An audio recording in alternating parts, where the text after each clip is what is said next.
And welcome back to my conversation with Vernon Parker, Republican candidate in the 9th Congressional District. You have two of the state's major educational institutions in your district, Arizona State University, Maricopa Community Colleges.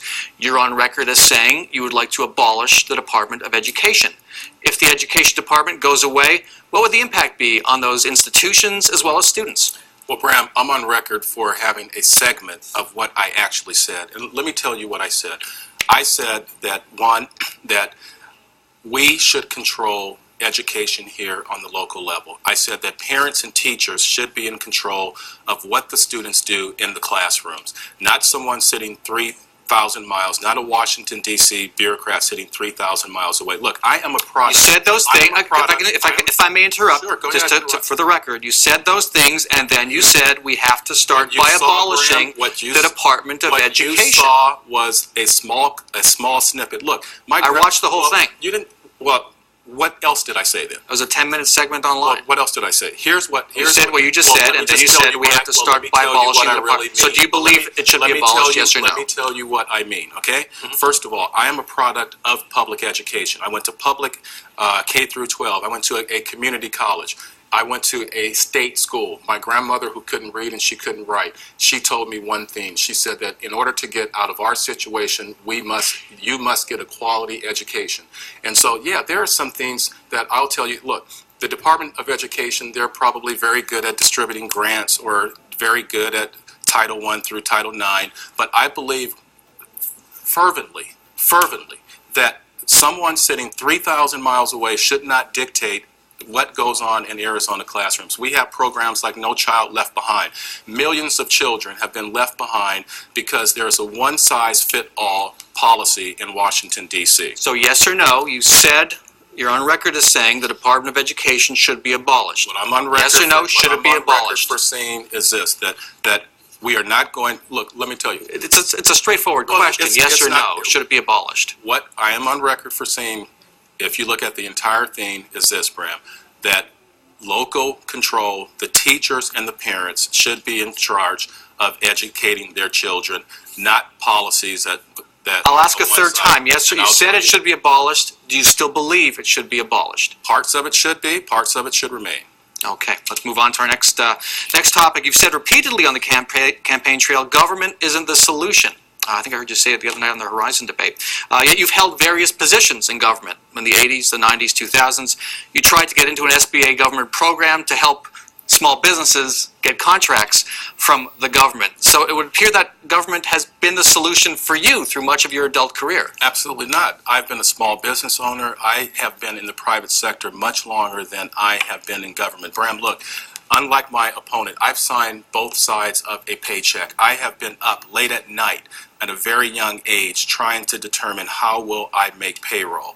And the reason why I got into government is because I said at a very young age that if I got out of my situation, that I would work very hard to make sure that I would make it easier for individuals, I don't care what color they are, what gender they are, to make sure that if I had a chance to change policies to make sure that they could inherit the American dream the same way I did. Because look, I came from nothing, and I will leave this earth with nothing. But the one thing that I will leave is to make sure that my child, my grandchildren, your children, whoever, that this country remains strong, and that this country, and that they have the same opportunities. And so that is why I participated in public service. It's just not public service. I've also done a lot of charity work. Well, that's very interesting. And those are certainly worthy goals. But, and they are. But it sounds like what you're saying is you saw government as a way to help people.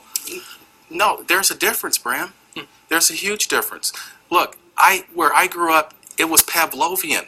We had people who were on welfare who were waiting at the mailbox for the 1st and the 15th so that they can get their welfare checks.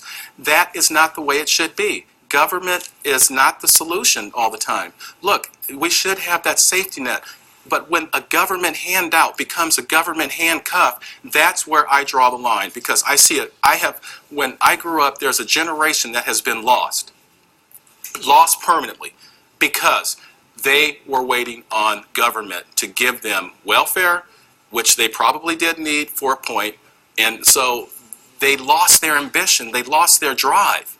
And what I'm saying is that let's tell future generations, if you go to school, if you work hard, that the whole world is in front of you, and that you don't have to wait at the mailbox for a government check. Final, I'll leave the government discussion with this. Have you accrued enough time in government to earn a pension? No. No? So you have no government pension? No, I do not, because you know what? I have not made government a career. I've gone in, I've gone out. Okay. And I have signed both sides of a paycheck, like I've said before.